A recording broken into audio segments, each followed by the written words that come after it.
오늘 우리에게 주신 하나님의 말씀은 창세기 47장 23절부터 31절까지의 말씀입니다. 구약성경 75쪽입니다. 창세기 47장 23절부터 31절까지의 말씀을 드라마 바이블로 낭독합니다. 요셉이 백성에게 이르되 오늘 내가 바로를 위하여 너희 몸과 너희 토지를 샀노라. 여기 종자가 있으니 너희는 그 땅의 뿌리라. 추수의 5분의 1을 바로에게 상납하고 5분의 4는 너희가 가져서 토지의 종자로도 삼고 너희의 양식으로도 삼고 너희 가족과 어린아이의 양식으로도 삼으라. 주께서 우리를 살리셨사오니 우리가 주께 은혜를 입고 바로의 종이 되겠나이다. 요셉이 애굽 토지법을 세우매 그 5분의 1이 바로에게 상납되나 제사장의 토지는 바로의 소유가 되지 아니하여 오늘날까지 이르니라. 이스라엘 족속이 애굽 고센 땅에 거주하며 거기서 생업을 얻어 생육하고 번성하였더라. 야곱이 애굽 땅에 17년을 거주하였으니 그의 나이가 147세라. 이스라엘이 죽을 날이 가까우매 그의 아들 요셉을 불러 이제 내가 내게 은혜를 입었거든. 청하노니 내 손을 내 허벅지 아래에 넣고 인애와 성실함으로 내게 행하여 애굽에 나를 장사하지 아니하도록 하라. 내가 조상들과 함께 눕거든. 너는 나를 애굽에서 메어다가 조상의 묘지에 장사하라. 내가 아버지의 말씀대로 행하리이다. 내게 맹세하라. 그가 맹세하니 이스라엘이 침상머리에서 하나님께 경배하니라.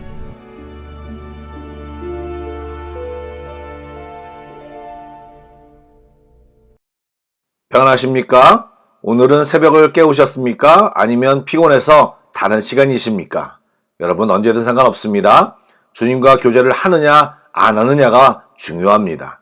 오늘도 주님의 말씀을 듣고 기도하며 주님의 깊은 마음을 아는 귀한 시간이 되시길 소망합니다. 아멘. 말씀을 나누겠습니다. 어제 조금 다뤘던 얘기가 좀 더 구체화되고 있습니다. 백성들은 각자 살아갈 수 없음을 인정하고 스스로 종되어 애굽 바로에게 몸을 의탁했습니다. 돌아보면 기가 막힙니다. 애굽의 종으로 팔려왔던 요셉이 바로를 위해 애굽의 백성의 몸과 토지를 산 사람이 되었습니다. 그런데 한 가지 주목할 것은 요셉이 백성에게 가혹한 요구를 하지 않았고 오히려 그들의 삶을 보장하는 정책을 펼쳤습니다. 요셉은 그들의 땅을 샀지만 거기서 살던 사람들을 쫓아내지 않았으며 소출의 5분의 1을 바로에게 세금을 바치기만 하면 이전처럼 그 땅에서 농사짓고 살 수 있도록 했습니다. 우리가 잘 알고 있는 바빌론의 함부라비 법전에는 농부들이 정부의 3분의 1, 심하면 2분의 1의 세금을 냈다고 기록하고 있습니다. 이에 비하면 요셉이 백성에게 부과한 세율은 무리가 없는 수준입니다. 현대적 관점에서 단순히 7년 동안 이어진 흉년을 이용하여 요셉이 백성의 땅을 빼앗았다라고 생각하는 것은 이 당시 사회와 문화를 정확히 이해하지 못하는 생각입니다. 백성들은 그 기간 동안 생명을 보존하고 크게 부담되지 않는 수준의 세금만 부담하면 원래 자기들이 소유하던 땅에서 떠나지 않고 예전처럼 살 수 있었기에 25절에 보면 요셉에게 감사를 표하며 바로의 종이 되겠다고 말했던 것입니다. 말씀드린 대로 이 일을 통해 애굽은 강력한 중앙집권적 왕권 국가가 되었는데 이 모든 것이 요셉이 세운 애굽 토지법 때문이었습니다. 역사적으로 이 토지법은 굉장히 오랫동안 지속되었는데 이는 국가와 백성 모두의 동의 아래 이루어져 양자의 이익을 균형 있게 고려한 이상적인 제도였기 때문이라고 평가받습니다. 제가 이 부분을 조금 디테일하게 이야기한 것은 현대 교육을 받은 이성적인 분들은 이런 부분이 이해가 되지 않아 다음으로 못 넘어가는 분들이 있기 때문에 설명을 좀 길게 했습니다. 이 정도면 충분한 것 같습니다. 그리고 어제 본문과 오늘 본문에 반복적으로 나오는 이야기가 있는데 바로 제사장의 토지는 바로의 소유로 삼지 않았다는 이야기인데 학자들은 이렇게 설명합니다. 애굽의 제사장들이 이방신을 섬기는 자들이었지만 요셉은 종교의 권위가 국가의 권력 아래 속하지 않도록 조율하면서 이후 이스라엘이 애굽 왕권에 의해 하나님을 섬기는 신앙이 영향받지 않도록 조치한 것으로 평가합니다. 여러분, 이렇게 하나님 앞에서 정직한 삶을 선택했던 요셉은 모든 사람을 살리며 합리적 제도를 세워 모든 일로부터 칭송을 받는 위대한 통치자가 되었을 뿐만 아니라 하나님의 손이 되어 야곱의 가족이 이스라엘 민족으로 태동하는 초석을 갖추게 하였습니다. 야곱은 애굽 땅에서 17년 동안 거주하며 향년 147세를 맞이합니다. 가나안에서 77년을, 밧단 아람에서 20년을, 다시 가나안에서 33년을, 그리고 이제 애굽에서 17년간의 시간을 보낸 후 파란만장한 나그네 인생도 막을 내리게 됩니다. 여러분, 인생은 언젠가 끝이 옵니다.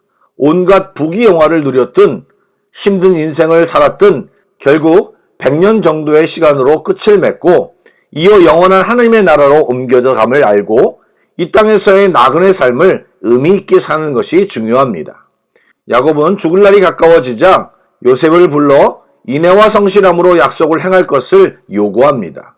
사실 인애와 성실함은 인간에게 계시된 하나님의 성품인데 야곱이 이렇게 말한 것은 요셉이 자신의 능력이 아닌 하나님을 의지함으로 이룰 것을 당부한 것입니다. 야곱은 비록 오랜 세월 자신의 깨와 노력으로 살았지만 결국 깨달은 것은 하나님의 인애와 성실함이 자기를 붙들고 계셨고 그것으로 자기가 살아왔다는 사실을 깨닫게 된 것입니다.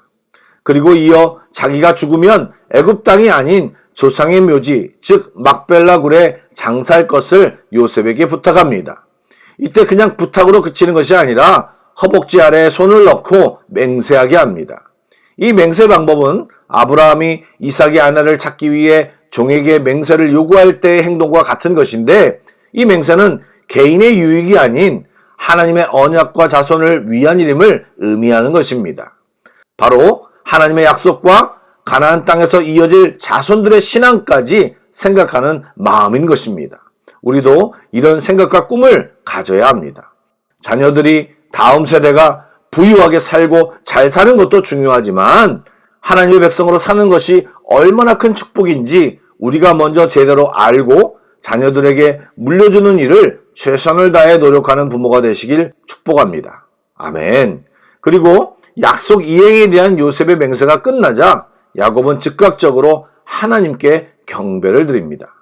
야곱의 긴 인생에 우여곡절이 참 많았지만 하나님의 경배로 인생을 마무리할 수 있다는 것은 얼마나 멋지고 복된 일인지 모르겠습니다. 사랑하는 성도 여러분, 하나님께 경배하고 또 이후에 나오는 내용인 자녀들을 축복하고 죽음을 맞이하는 야곱의 모습이 우리의 모습이 되기를 축복합니다. 혹시 자녀가 없다면 자기가 전도한 사람, 자기가 눈물을 뿌리며 기도한 사람의 환송을 받으며 하나님께 가는 멋진 모습을 꿈꾸는 것도 참 괜찮다고 생각합니다. 장례식이 하나님께 감사와 영광을 돌리는 멋진 예배가 될 수 있도록 우리의 남은 생애를 잘 살아내는 우리 모두가 되길 주님의 이름으로 축복합니다. 아멘. 기도하겠습니다. 사랑의 하나님, 이 땅을 살면서 하나님이 주시는 지혜와 은혜를 온전히 받고 누리며 살게 하여 주옵소서. 내 경험과 꾀로만 살다가 낭패를 보고 슬픔과 회한으로 인생을 마무리하는 것이 아니라 주님을 더 깨닫고 경험하며 감사와 경배를 드리게 하여 주옵소서. 그리고 내가 믿고 정말 좋은 이 하나님을 후손과 다른 사람들에게 당신들도 꼭 믿으라고 전하며 인생을 마무리할 수 있는 멋진 믿음 생활을 하는 저희들 되게 하여 주옵소서. 주님을 사모합니다. 예수님의 이름으로 기도드립니다. 아멘. 계속해서 찬양곡을 묵상하시고 합심기도와 개인기도로 나아가겠습니다.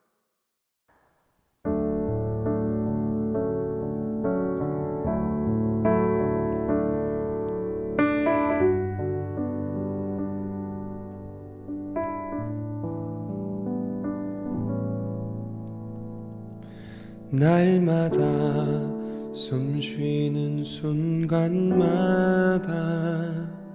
내 앞에 어려운 일 보내 주님 앞에 이 몸을 맡길 때 슬픔 없네 두려움 없네 주님의 그 자비로운 손길 항상 좋은 것 주시도다. 사랑스레 아픔과 기쁨을 수고와 평화와 안식을 날마다 주님 내 곁에 계셔 자비로 날 감싸주시네. 주님 앞에 이 몸을 맡길 때 힘주신 내 위로함 주네. 어린 나를 품에 안으시사 항상 평안함 주시도다. 내가 살아 숨을 쉬는 동안 살피신 다 약속하셨네. 인생의 어려운 순간마다 주의 약속 생각해보네. 주님 속에 믿음 잃지 않고 말씀 속에 위로를 얻네. 주님의 도우심 바라보며 모든 어려움 이기도다. 흘러가는 순간순간마다 주님 약속 새겨봅니다. 흘러가는 순간순간마다 주님 약속 새겨봅니다.